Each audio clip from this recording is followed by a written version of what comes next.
Ok, pessoal, continuando, vamos lá. Vou apresentar agora uma tela do Google Earth.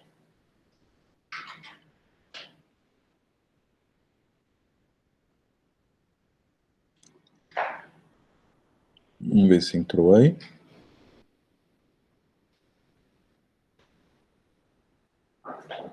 Tá aí, não tá? Ok, o que vocês estão vendo aqui é uma carcinocultura. Essa aqui é praticamente dentro da cidade, né? Aqui é o Riacho Tambiá, que, aliás, é onde sai metade do esgoto aqui de João Pessoa. Não sei se vocês conhecem, essa aqui é o S, né? Eu não lembro o nome agora, alguma coisa do S, mas é por onde o esgoto de João Pessoa é lançado. Passa por esses buracos que são antigas minas de calcário, né? Vem para cá, praticamente in natura, e daí, quando a maré baixa, o esgoto é lançado por aqui. E alguém genial teve a ideia de construir uma carcinocultura bem aqui colado. Então, toda vez que ele bombeia a água do estuário do Rio Paraíba para encher os seus tanques, vai ser uma água cheia de esgoto, para dizer o mínimo. E vocês podem ver que o grande impacto da aquacultura tem a ver com o espaço que ela tira do ambiente, né? Aqui tem áreas de manguezal, áreas de apicum. Então, o impacto acaba sendo bastante severo. Aqui, esses tanques pequenininhos é onde se colocam as larvas, né, até um certo tamanho, e depois essas larvas são transferidas para esses tanques grandões aqui. E você vai ver que esse é um processo meio comum aqui na região. Aqui, ó, a Ilha do Stuart, Santa Rita, entendeu? Tem muita aquacultura por aí subindo em cima dos manguezais. Essa aqui é de Lucena, talvez vocês já tenham visto por aí. E tem outras. Vamos ver, chegar lá em Mamanguape, tem uma gigante lá. Barra de Mamanguape. Pronto, aqui tem algumas enormes, certo? Pegando áreas de... Aqui, ó, essa aqui é da usina Japungu, bem no meio do mangue. Eu não sei como eles conseguiram aprovar isso aqui. Isso aqui em Barra de Mamanguape, também pegaram área de Restinga. Foi uma brigaiada enorme com o órgão ambiental, com o IBAMA, né? Mas conseguiram, né? Destruíram a parte da Restinga que estava assim bem nativa, ainda bem legal. Destruíram tudo. A transição da Restinga para uma floresta e do outro lado manguezal. Então, para acabar com esses problemas, deixa eu parar a apresentação e mudar de tela. E essa daí do Barra de Mamanguape, ela vaza, professor. É um problema sério lá. Essa de Mamanguape também. E essa aqui, em particular, de Costinha, né? Aqui é o... Deixa eu ver se eu localizo melhor aqui. Aqui tem a Estação da Baleia, né? Mas, enfim, todo esse casario, eu estou passando a mãozinha aqui em cima, usava água do subsolo. E não pode mais, porque a água ficou salinizada. Tá? Quando enche esses tanques, é claro, vão recarregar a água de subsolo com água salgada, água salobra, tornou imprestável e vai matar a floresta, porque a floresta dependia de água doce, e agora a água está salgada. Quer dizer, o impacto é gigante, e não só ali naquele local onde o habitat foi destruído, mas no seu entorno. É uma catástrofe. Daí, o que conseguiram foi colocar água da Cagepa por aqui, né, mas não acho justo você ter uma água de subsolo boa, cristalina, agora você tem que pagar a água da Cagepa, que tem seus problemas também, né? Mas, enfim. Deixa eu parar a apresentação para trocar de tela. quais são as alternativas que estão sendo criadas para... Eu vou fechar o Google Earth, acho que a gente não precisa mais, para diminuir esses impactos.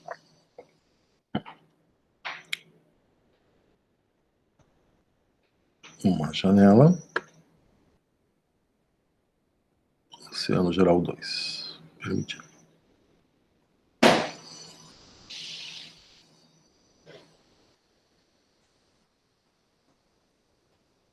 Entrou? Entrou. Então, Sim, professor. uma alternativa é aumentar a densidade de organismos por metro cúbico de água, né? Assim, diminuindo o espaço necessário para fazer os cultivos. Então, usar esses tanques, geralmente com circulação interna, água circulando, rodando aí dentro, para os organismos poderem nadar, oxigenar melhor as suas brânquias, né? Sejam camarões ou sejam peixes. Você pode fazer cultivos de algas também. Enfim, confinar o espaço utilizado para a aquacultura.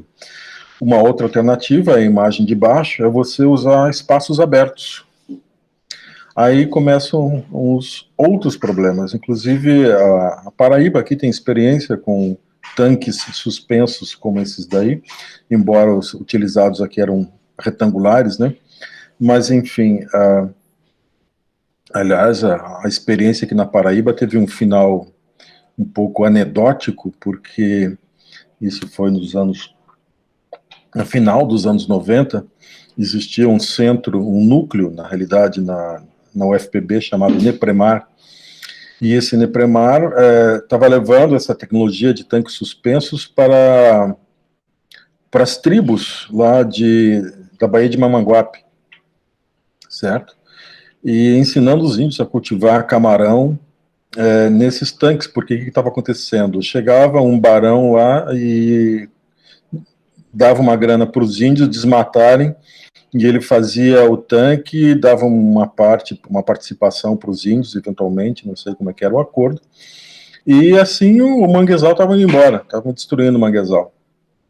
Então, a gente estava ensinando os índios, aliás, o NEPREMAR, né? Eu cheguei no final dessa operação, a usar os tanques redes, e o projeto acabou, né? As bolsas acabaram, os artigos foram publicados, os índios estavam treinados, foi montado inclusive um pequeno laboratório lá na região, com um microscópio, coisa e tal, para ir analisando, né, o crescimento, etc., eventuais doenças que poderiam aparecer. E foram, uma Kombi aqui da universidade foi e levou algumas pessoas até lá para recolher o material. E essas pessoas foram, digamos assim, tomadas como reféns pelos índios. Ficaram presas lá com lanças apontadas e tacapes apontados, e os índios dizendo, não, vocês não vão levar nada embora, isso é tudo nosso agora.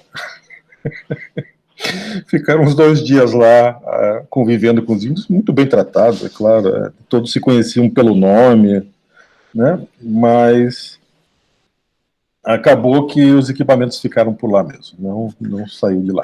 Se alguma coisa voltou, foi a parte de laboratório, alguma lupa, algum microscópio, que já devia estar todo fungado essas horas.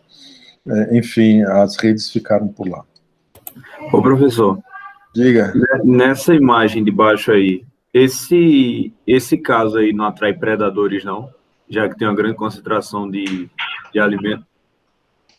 Bem, predadores aquáticos são eliminados pela rede, né? Quer dizer, não conseguem acessar porque existem as redes.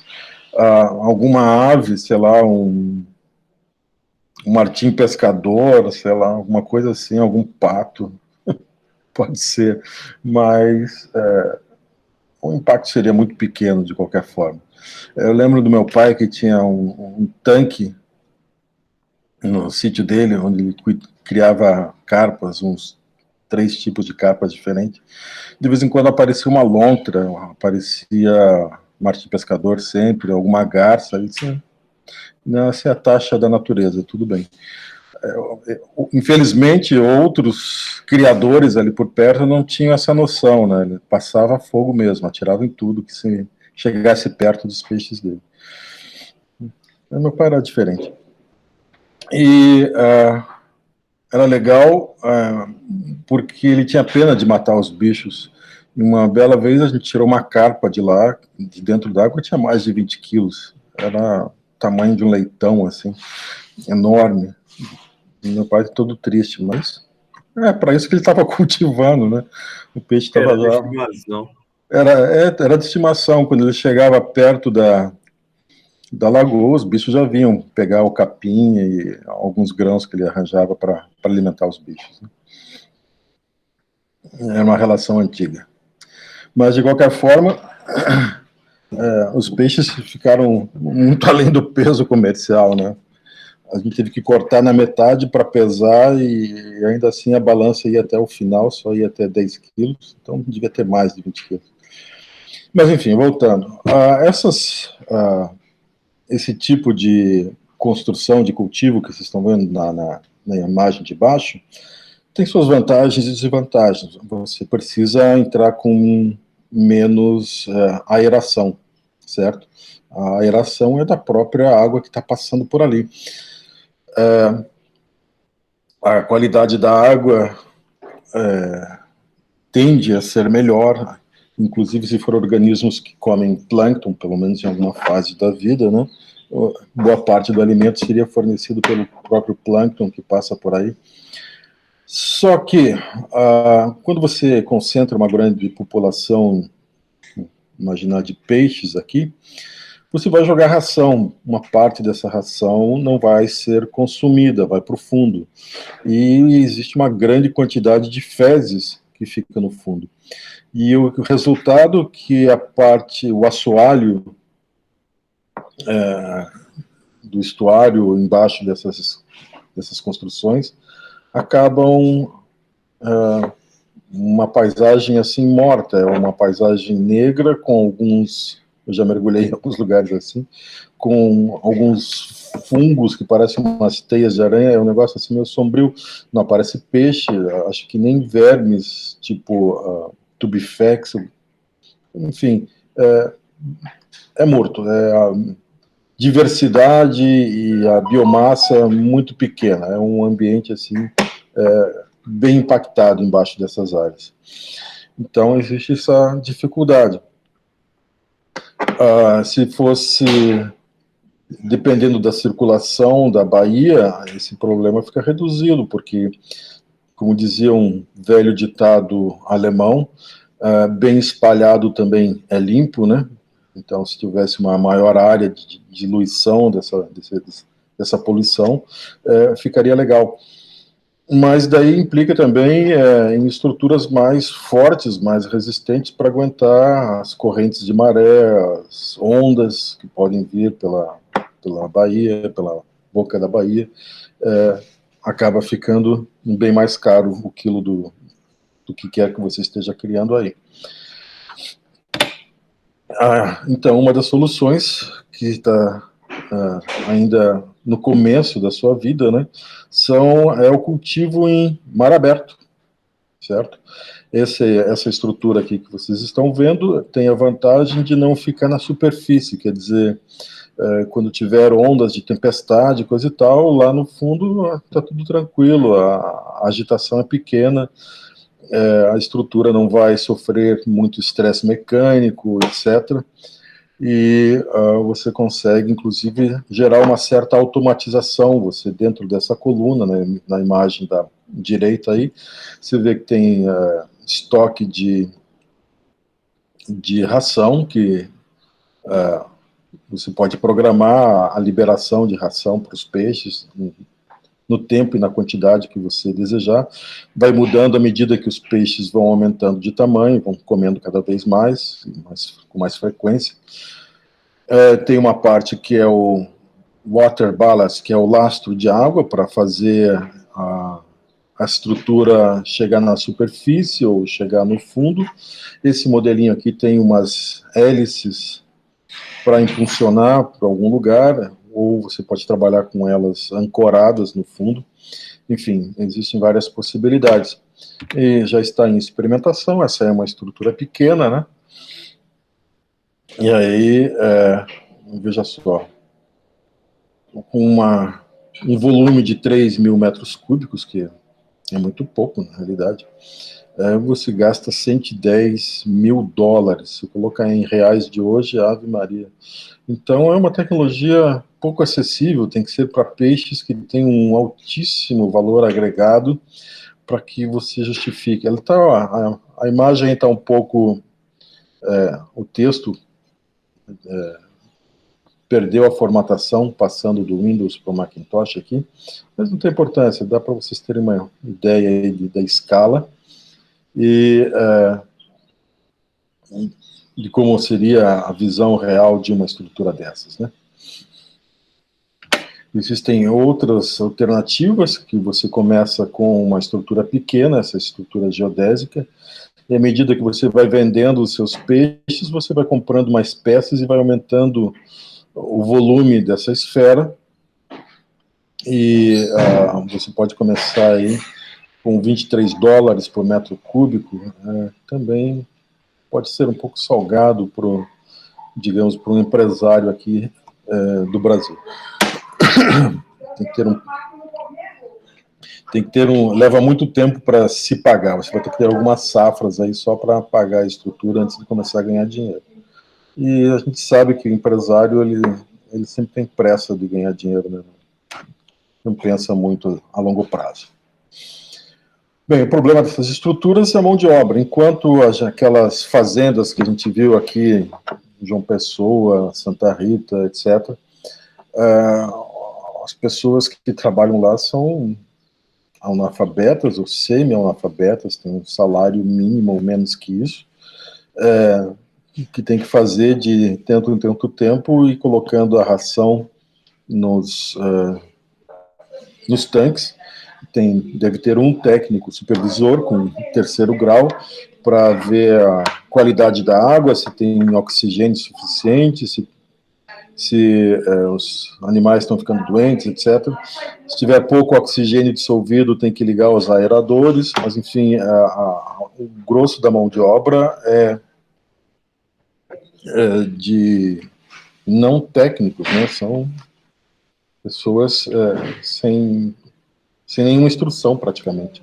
E para trabalhar nessas estruturas aí já não dá, tem que ser um pessoal mais preparado, mais treinado, tem que saber navegação, tem que conhecer um pouco, mínimo de engenharia ali, de como faz o fundeio, né? Tem que saber mergulhar, etc. Um pessoal mais especializado acaba envolvendo também mais custos. Aqui, sobre os riscos da aquacultura, né? Isso aqui estava uma hora de aula, mas eu vou tentar resumir para você, principalmente aquelas partes que mais nos afetam diretamente. Aqui, começando pela SAAG, Pescadores, eu até já falei aí do meu... deixa eu voltar aqui ao controle.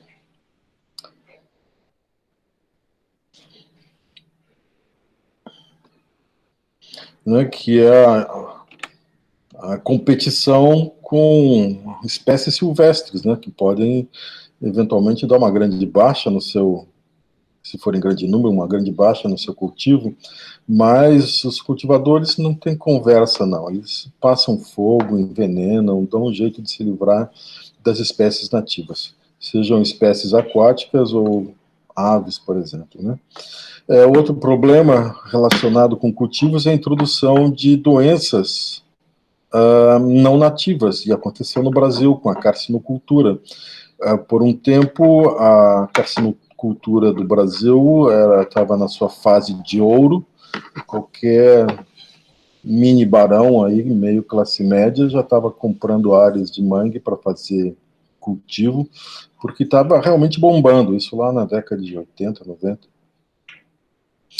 E por que isso? Porque as grandes cultivos, México, Equador, etc., os cultivos desses países, pegaram doenças, alguns fungos, alguns tipos de fungos, que estavam dando uma grande baixa na produção deles. Então, o Brasil virou assim, a fonte mundial de camarão cultivado. Mas isso durou pouco, porque essas doenças acabaram chegando aqui também, e a gente não sabe se essas doenças pegaram nos camarões nativos, por exemplo, se elas estão soltas por aí. Esse é um risco enorme, né? Um risco de introduzir micro-organismos. Pode ter sido uma pandemia, um padrão pandemia para os camarões do sul do Brasil, da costa brasileira, dos estuários brasileiros. Um tipo de Covid que matou todo mundo.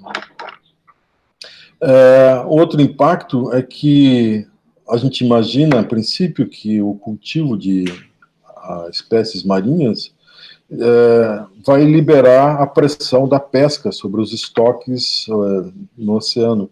Mas isso não é verdade, ao contrário, porque boa parte do alimento fornecido nesses cultivos vem da pesca industrial, certo? E de uma pesca bem predatória, pega de tudo, transforma em pasta e óleo e vira ração de peixe. Então, isso só aconteceria se nós cultivássemos, por exemplo, espécies como sardinha, que comem plâncton. Então, você poderia cultivar o próprio plâncton na sua fazenda de aquacultura.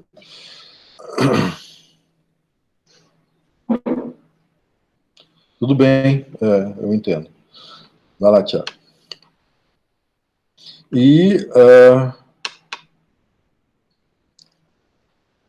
Aqui está falando também no que sai, né, nos esgotos do cultivo, que provoca um impacto no fundo submarino. Existe também algo que é muito, muito comum, é que esses organismos que são cultivados, que geralmente são espécies exóticas, dão um jeito de chegar no meio ambiente. Aqui mesmo na Paraíba, deu azar, eu estava fazendo um relatório para a Justiça sobre uma carcinocultura, e ele deu azar que eu peguei toda uma sequência de tempo no Google Earth, quando a barragem de um dos tanques deles arrebentou, e todos os camarões foram parar no estuário do Rio Paraíba. Quer dizer, contaminando toda a biota ali, toda aquela comunidade. A gente não sabe se esses camarões estão conseguindo se reproduzir na natureza. A gente não sabe se eles estão competindo, provavelmente estão competindo com as espécies nativas. Esses camarões que são cultivados vieram do Pacífico, ali no lugar entre México e Colômbia, Peru, eventualmente. E agora estão por todo o Atlântico, graças aos cultivos que são feitos aqui. E um outro perigo, que isso nos afeta diretamente, sempre que você vai comprar um camarão no supermercado, um camarão de cultivo, camarão cinza lá, muito provavelmente esse camarão teve uma grande ingestão de antibióticos, porque para render o cultivo eles colocam muitos camarões por metro cúbico de água, e já preventivamente eles vão jogando remédios, antibióticos muitas vezes, para manter esses camarões vivos. E esses antibióticos acabam sendo fixados na carne do animal, e quando a gente consome, pronto, estamos consumindo antibióticos. E aqui, um belo dia, você pega um resfriado ou uma gripe, toma um antibiótico e ele não tem efeito, a gente já sabe por quê, né? Mas esse uso indiscriminado de antibiótico favorece o surgimento de cepas cada vez mais resistentes. Isso é um problema da modernidade muito sério. Ué? Ok. Bem, para diminuir esse problema, tentar resolver esse problema por projeto, por design, né? Essa daí seria uma proposta de uma fazenda flutuante, onde, inclusive, as fezes e restos de ração não seriam liberados no ambiente. Esse fundo, na forma de um funil, permitiria, então, que, de tempos em tempos, se drenasse essa sujeira e se fizesse ou jogar num local onde a corrente seja favorável, um bom espalhamento e fertilizar as águas de algum lugar, vai aumentar a produção do bentos, do fitoplâncton, com certeza, se usar bem esses rejeitos, ou inclusive tratamento, produzir fertilizantes, humus, só tem que resolver a questão do sal, né? Então, os tanques pequenos seriam utilizados para larvicultura, os tanques maiores para engorda, o cercamento aí para evitar que os animais saltem, né, na água, venham contaminar o ambiente. Enfim, existem essas possibilidades.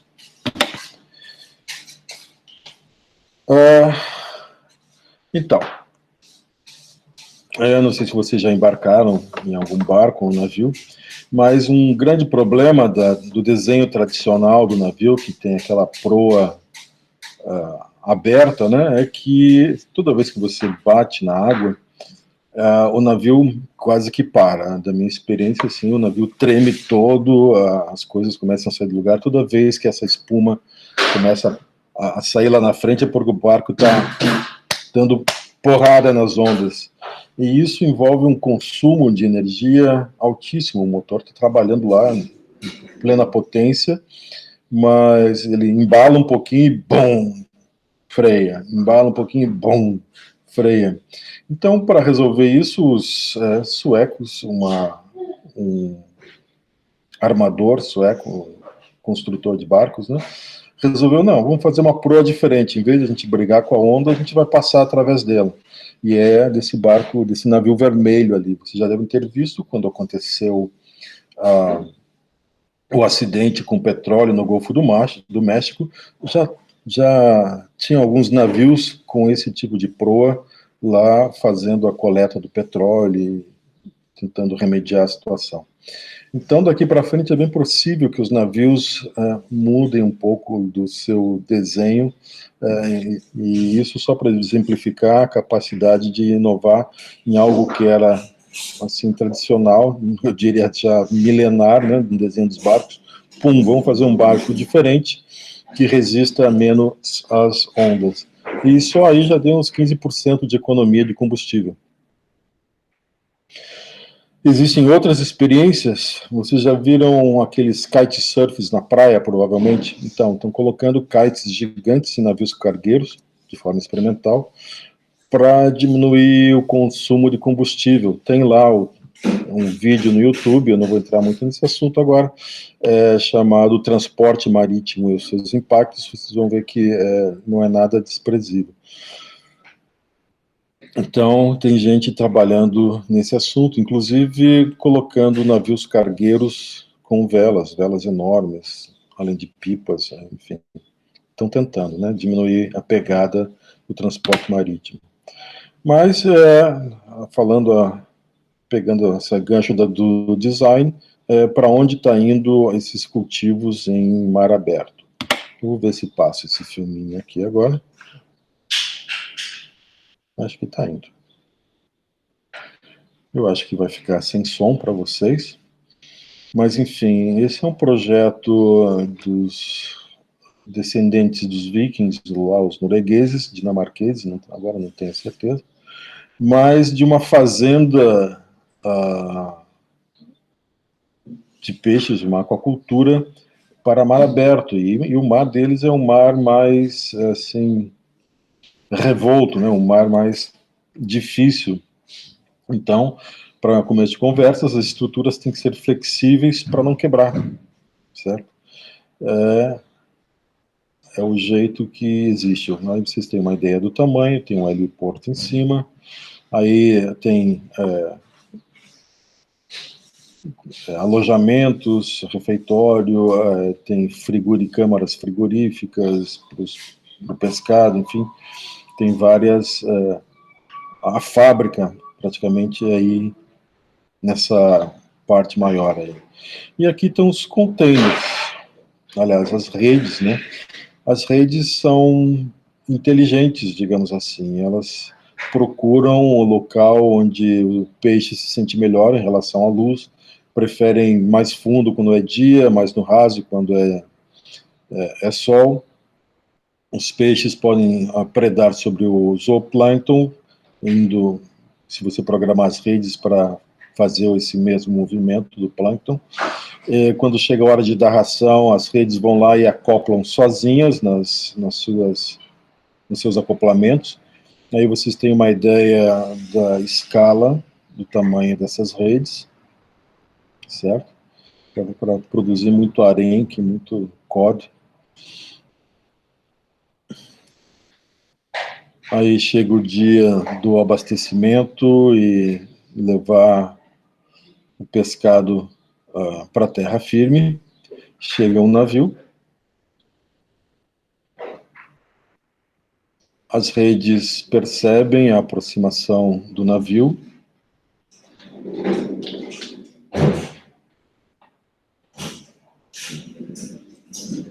E conseguem desviar da colisão. Nesse nível. Toda essa tecnologia praticamente já existe em forma experimental, ainda não foi construída, mas é algo que não é assim, é da ficção científica só porque não existe um ainda, mas toda essa tecnologia já está disponível. Não sei a que custo, né? Provavelmente muito alto, mas tá aí. Então, essa fazenda fica à deriva, ela vai chegar numa hora que você talvez tenha que rebocar lentamente até outra parte do oceano, onde ela pegue um caminho de volta, digamos assim, né, um retorno ao local de onde saiu. E por aí vai. Provavelmente eu não vou ver nunca uma dessas, mas vocês, quem sabe. Quem sabe até trabalhar numa dessas.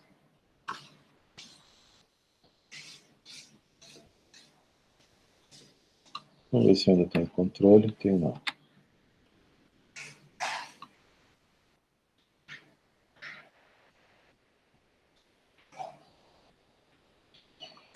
Que horas são?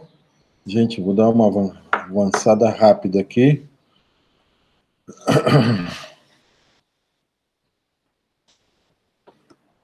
Essa aqui seria outra parte da aula. Eu acho que não dá para fazer hoje, gente. Não vou conseguir fazer isso aqui, tipo, em 15 minutos. Que é a oceanografia como oceanografia mesmo, não as suas aplicações nas diversas áreas, mas a ciência, a pesquisa oceanográfica, em que pé está e para onde vai. Eu prefiro arranjar um outro tempinho aí com vocês para a gente marcar. Eu vou, inclusive, parar a gravação, mas vocês não vão embora, para a gente justamente conversar sobre isso.